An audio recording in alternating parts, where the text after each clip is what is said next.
The Australian people are expected to vote on something that is subject to change, in which they aren't being told about the details beforehand. We're being asked to support embedding an Indigenous bureaucracy into our constitution so it's permanent, yet its composition, functions, powers and procedures, in other words, literally every other aspect of it, are subject to change.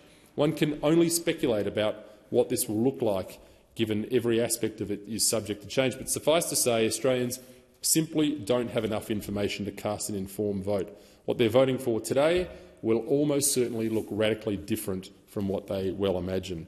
So if you don't know, vote no. It's as simple as that. And it's clear that nobody, including the Prime Minister, knows where this will end and what this voice will end up being. And as the Prime Minister has affirmed, the voice is part of the government's implementation of the Uluru Statement from the Heart, which is an activist document that claims that so-called Indigenous sovereignty, whatever that actually means, coexists with the sovereignty of the Crown.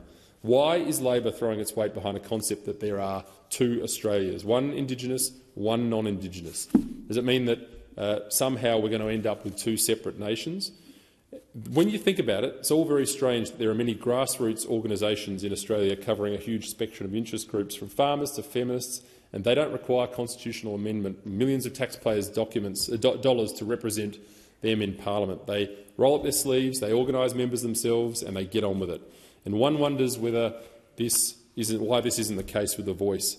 I doubt, for example, we'll be seeing a Balkan voice to Parliament any time soon, or an Italian voice to Parliament, or an Indian voice to Parliament, and one wonders why. The idea is that we need a permanent bureaucracy which only people of a certain ethnicity may be members of is dubious enough. However, it's made all the more so given that we don't know how the potential members will be established.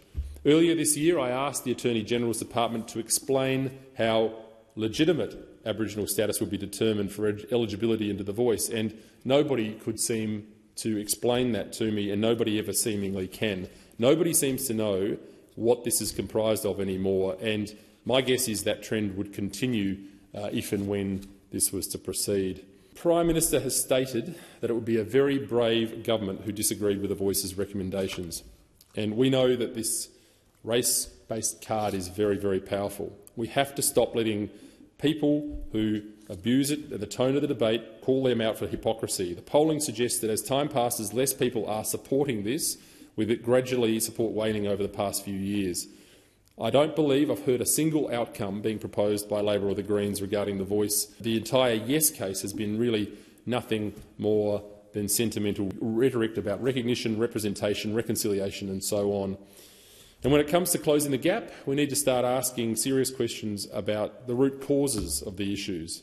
And I know my colleague, Senator Nampijinpa Price, has very worthwhile insights into such matters, and I would suggest that those opposite could take the time to listen to her voice in this debate sooner than later.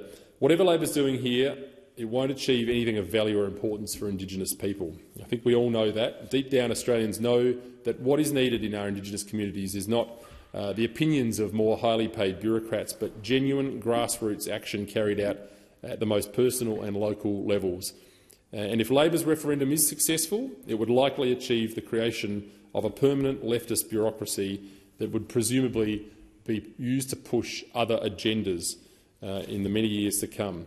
The Voice, in my view, is a Trojan horse for Labor's big government agenda. That's why I certainly will not only be voting no to this bill in this place, but also no to the referendum should it pass, and I encourage my fellow Australians to do the same.